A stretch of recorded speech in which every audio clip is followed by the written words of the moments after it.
안녕하세요, 핑플릭스입니다. 최근 제가 뉴스를 보니까 이 중국의 반도체 굴기가 생각보다 좀 무섭네 라는 생각을 제가 했거든요. 근데 이제 이 팟캐스트 신과 함께해서 이 중국 전문가 이 전병서 소장님의 인터뷰 내용이 좀 되게 와닿아서 이제 공유해 보려고 해요.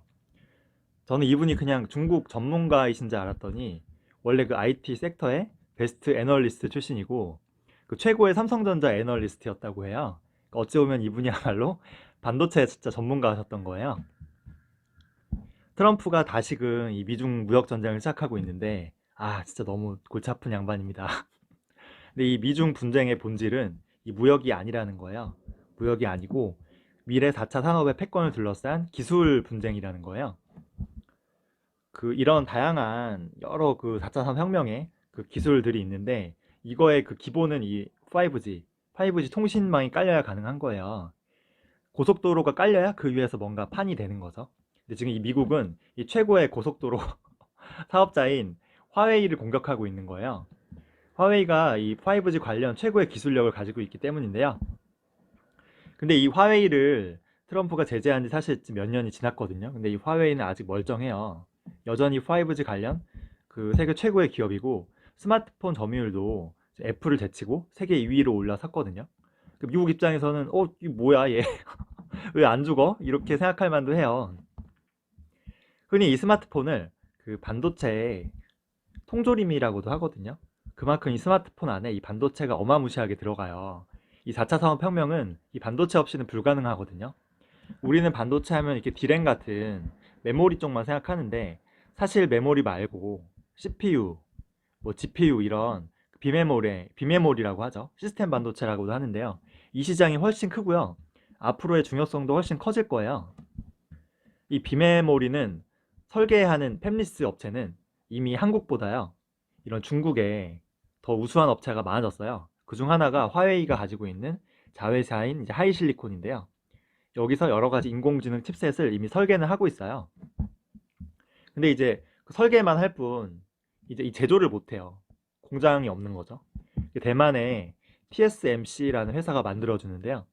사실 인텔을 제외하면은 애플, 엔비디아, AMD, 브로드컴, 퀄컴 등 대부분의 기업이 설계만 가능하고요. 이 제조는 못하는 상황이에요. 그만큼 이쪽 시장이 어려운 거예요. 대신 만들어주는 걸 파운드리라고 하는데요. 이 TSMC가 세계 1위 파운드리 업체예요. 그래서 화웨이의 이 칩도 대부분 이 TSMC에서 만들어주고 있는데 이걸 이제 트럼프랑 미국이 이제 압박하고 있는 거죠. 그래서 트럼프가 이제 얘기하는 거죠. 야 너네 이제 화웨이 거 주문 받지 마. 그러면 이제 TSMC가 그럼 이 화웨이 우리 제일 큰 고객인데 어떡하냐 했더니 닥치고 그냥 주문 받지 마. 받으면 너네 큰일 난다 이제 협박하는 거죠. 그러니까 얘네 입장에선 지금 뭐야 저 사이코 하면서 욕하고 있는 상황이에요. 근데 이게 전병서 소장님은 일종의 쇼라고 해요. 쇼 보여주기에 가깝다는 거죠. 작년 5월에도 화웨이 거 이제 통신 장비 사지 말라고 했는데 지금 6차례나 연장했대요. 왜냐하면 이 화웨이 통신 장비 아니면 대체할 회사가 딱히 없는 거예요 지금. 그래서 지금 TSMC에 주문 받지 말라고 했잖아요. 근데 이것도 시행일이 지금 당장이 아니고 120일 뒤에요. 그러니까 이게 과연 120일 뒤에 정말 시행이 될지 약간 좀 의문이라는 거죠. 만약에 TSMC가 화웨이에 이 반도체를 안 만들어주면은 이 화웨이는 스마트폰이나 노트북을 만들 수가 없어요. 반도체가 없으면. 그럼 반대로 이 화웨이에 반도체를 공급하는 미국의 인텔, 아니 AMD, 아니 엔비디아, 그리고 퀄컴 이런 미국 기업들이 타격을 받는 거예요. 그래서 글로벌 반도체 체인은 이렇게 이분법으로 나눠진 게 아니고요. 서로 이렇게 복잡하게 막 엉켜 있어요. 괜히 이렇게 중국 기업 타격하려다가 화웨이 이런 미국 기업이 더 타격이 클 수 있다는 거예요. 이 트럼프 말이 정치적 쇼이자 허풍인 거는 이제 시장이 말해줘요. 왜냐하면 지금 중국 반도체 주가가 다 상한가라는 거예요. 트럼프의 협박은 이미 신뢰를 잃었다는 거죠. 근데 이제 이게 트럼프 협풍이든 아니든 이 중국 입장에서는 더 이상 대만 TSMC에 제조를 의존하지 않고 스스로 자급하겠죠. 스스로 만들 수 있는데 사활을 걸 거예요 아마. 독립을 하는 거죠. 지금 중국 로컬 기업 중에 SMIC라는 이 파운드리 기업이 있는데 기술 수준이 14나노예요. 그 TSMC 1위 업체가 지금 7나노거든요. 이게 미세화될수록 더 기술력이 좋은 거예요. 그래서 만약에 TSMC도 여기서 7나노로 기술 미세화 공정에 성공한다면 공연히 이 트럼프가 지금 난리쳐가지고 더 중국의 반도체 혁신을 앞당기는 결과가 초래할 수도 있어요. 그 SMIC는 원래 미국에 상장돼 있었는데 이거를 스스로 상장 폐지하고요. 홍콩으로 다시 돌아갔거든요. 근데 중국 정부가 이제 일부러 이렇게 한 것 같아요. 왜냐하면 그 SMC에 SMIC에 많은 투자를 해서 이제 키워야 되는데 그러려면 이제 그 미국 시장에 있으면 여기 공시가 너무 심하거든요. 뭐 카펙스 R&D 다 투자 공시해야 돼서 이런 중국 정부의 또 전략이 노출될까봐 일부러 상장 폐지를 좀 계획했다는 거죠. 이미 그 국가 펀드랑 상해 반도체 펀드 등에서 SMIC에 7조 원이 투입됐어요. 이 돈이면 삼성전자 반도체 라인 하나 지을 수 있는 돈인데요. 이 앞으로 엄청난 돈이 더 이 SMIC로 흘러갈 거예요. 중국은 이 대만 그 TSMC에 의지하지 않고 이제 이 반도체 미세화 공정에 목숨을 걸 거예요 아마. 그러면은 설계부터 제조까지 중국 혼자 다 할 수 있는 거죠. 이 삼성전자 입장에서는 단기적으로는 이제 좋은 거고요. 그리고 장기적으로는 나쁘다고 했어요. 그래서 리스크도 있지만 기회도 있다. 그래서 메모리 반도체나 아니면 핵심 부품, 뭐 소재 이쪽으로는 그러니까 중국과 미국이 할 수 없는 것에 집중하면 트럼프가 아니라 뭐 트럼프 할아버지가 와도 어쩔 수 없다고 해요.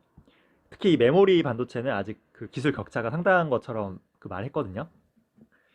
그 우리는 미국도 그렇지만 기업이 이제 주도하잖아요. 주주 자본주의인데 중국은 공산당이 주도하는 이제 국가 자본주의예요.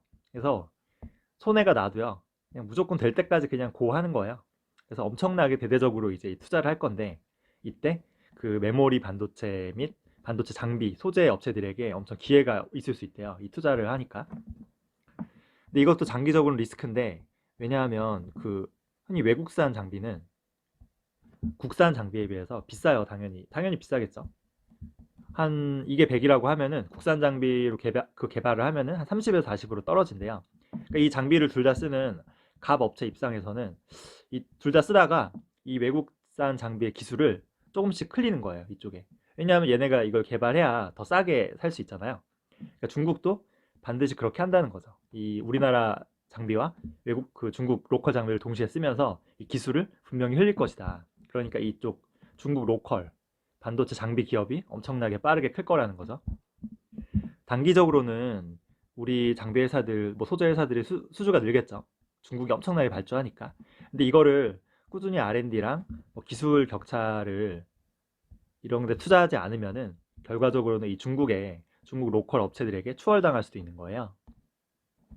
제가 이 영상을 듣고 머릿속에 떠오른 기업이 두 개 있는데 이 몇 번이나 언급된 중국 로컬 파운드리 기업인 SMIC 그리고 그 중국 반도체 장비 관련 기업인 그 북방 화창이라고 있어요.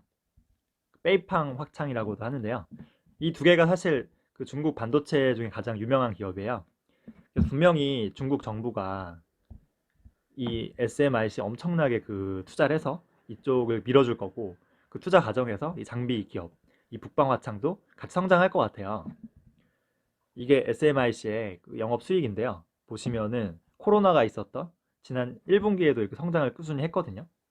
이것만 보면 되게 좋은 회사 같은데 연간으로 제가 이렇게 매출 성장을 보니까 이게 좀 들쑥날쑥해요. 보면은 뭐 이제부터 본격적으로 늘어날 수도 있는데 약간 좀 이것만 보면 좀 갸우뚱하죠.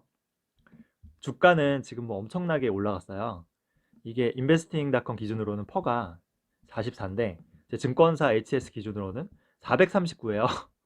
그러니까 이게 순이익이 너무 왔다 갔다 너무 심하니까 이게 퍼가 좀 의미가 없는 것 같아요. 그래서 좀 재무제표만 보면 아 도저히 투자할 수가 없는 그런 회사예요. 얘는 이제 그 북방화창, 빼이팡화창이라고 하는데요. 장비 회사죠. 얘는 그 매출이 꾸준히 늘다가 이제 그 코로나 때문에 1분기에 이제 역성장했죠. 하지만 연간으로 보면은 뭐 그래도 한 2016년부터는 꾸준히 성장해 왔어요. 근데 이제 제품 경쟁력이 없어서인지 이제 순이익률이랑 ROE가 보면은 좀 너무 낮죠. 거의 10%도 안 되는 수준이죠. 근데 이게 문제인데 이게 현금 흐름표예요.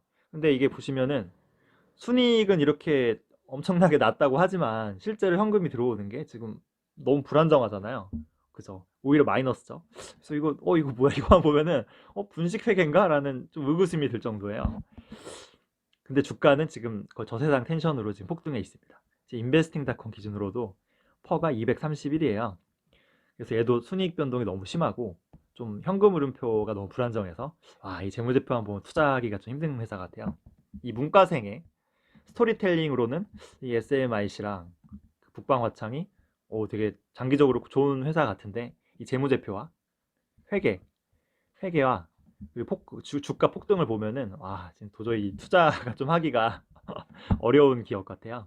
사실 좀 투자를 많이 해도 기술 개발에 실패할 수도 있잖아요. 그죠? 근데 물론 이런 회사가 또 계속 폭등하긴 하는데 저는 좀 아직 공부가 좀 부족하고 좀 너무 과열되지 않았나 싶어서 투자하긴 좀 무섭더라고요.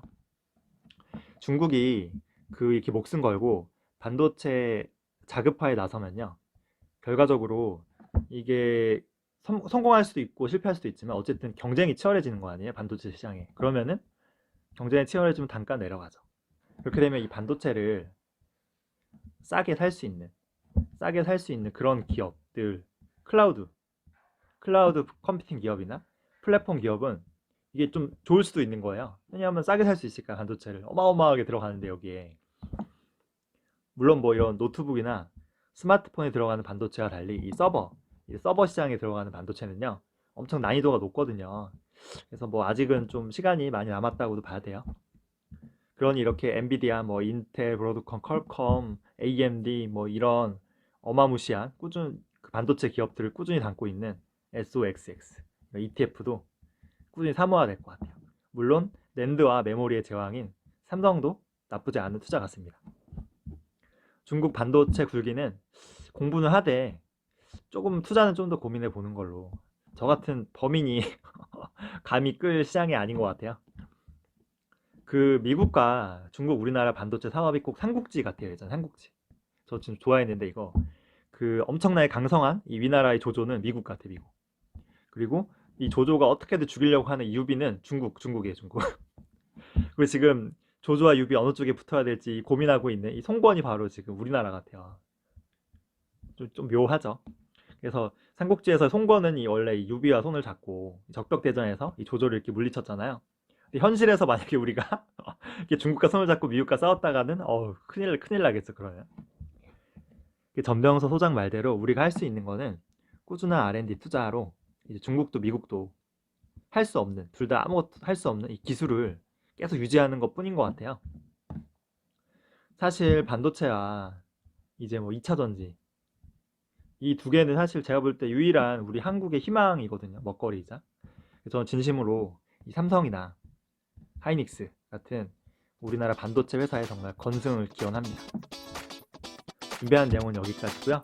계속 좋은 영상 만들어서 올리도록 할게요. 좋아요와 구독 꼭 눌러주세요.